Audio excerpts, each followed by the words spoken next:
ভাই গ্রামে আসবো আর এত সুন্দর প্রাকৃতিক দৃশ্যগুলো আপনাদের সাথে শেয়ার করবো না, তাই কি হয় বলেন।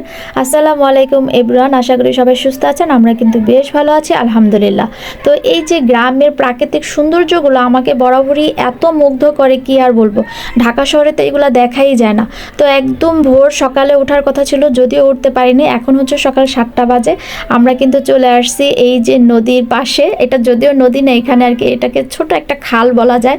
তো হাঁসগুলোর এই গোসল করা দেখে, খেলা করা দেখে আমার এত ভালো লাগতেছিল, মন চাচ্ছিল এখানেই সারাটা দিন পার করে দিই। আর এদিকে হচ্ছে আমাদের একজন টিকটকার আপু, ওকে নিয়ে একটু হাসাহাসি করতেছিলাম।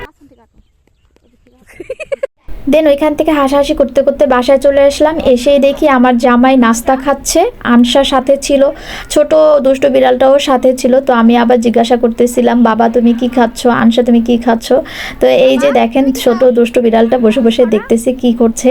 তো এটা হচ্ছে নাস্তা খাওয়ার পরে দুপুর প্রায় 12টা 12:30 বাজবে। তো ওদের দুই ভাই বোনকে কিন্তু গোসল করিয়ে দিয়েছি। আর এই দেখেন ছোট দুষ্ট বিড়ালটা মুরগির পেছনে পেছনে ঘুরতেছে।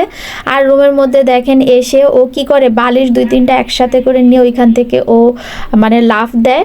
তো বাসাও সেম এই কাজটাই করে। তো কি আর করার, ওদের একটু দুষ্টুমি আপনাদের সাথে শেয়ার করতেছে। আর এদিকে আনসা ওর নাকি এখানে বসে খুবই ভালো লাগতেছে, খুব আরাম লাগতেছে। মেয়েটা মাশাল্লাহ দিলে এত পাকা হয়েছে, কি আর বলবো, মানে অনেক পাকনা পাকনা কথা বলে এখন। তো দুপুর পার হয়ে এখন কিন্তু প্রায় সন্ধ্যা হয়ে যাচ্ছে। তো এটা হচ্ছে সন্ধ্যার নাস্তার আয়োজন চলতেছে। আর যেহেতু সন্ধ্যা হয়ে গেছে, সন্ধ্যার নাস্তায় কিন্তু পিৎজা ছিল। তো বাড়িতে যেহেতু অনেক মানুষ, এতগুলো মানুষের অনেকগুলো পিৎজাই বানাইতে হবে। তো সবাই মিলেই কাজ করে নিচ্ছে। আর পিৎজাটা খেতে কিন্তু খুবই মজা হয়েছিল। আর অনেক মানে অল্প জিনিসে কিন্তু টেস্টই অন্যরকম। তো এইদিকে হচ্ছে সবাই মিলে এখন বাড়ি থেকে একটু দূরের চায়ের টং দোকান ছিল, ওইখানে সবাই মিলে চলে আসছি চা খাওয়ার জন্য। আর এতগুলো মানুষের চা বানাইতেও প্যারা লাগতেছিল। তো এইদিকে হচ্ছে এটা হচ্ছে আমার মামা। আমার মামাকে নিয়ে আমরা খুবই হাসাহাসি করতেছিলাম, কারণ হচ্ছে মামা আসার পরে মামাকে দিয়েই যে চিপসগুলো এইগুলাই কিনেছি, মানে মামার খরচ বাড়াই দিছি। মানে উনি ভাবছিল এসে চুপি সারে চা খেয়ে চলে যাবে, বাট না, আমরা সব কাজিনরা মিলে মামাকে ধরে মামার পকেট ফাঁকা করে দিয়েছি। তো এইদিকে হচ্ছে চা খাওয়ার একটু ভিডিও নিচ্ছি। আর এটা আমি অবশ্যই রিলসে শেয়ার করেছিলাম আপনাদের সাথে। তো চাটা খেয়ে এখন বাসায় চলে আসছে। এটা হচ্ছে রাত্রের ভিডিও।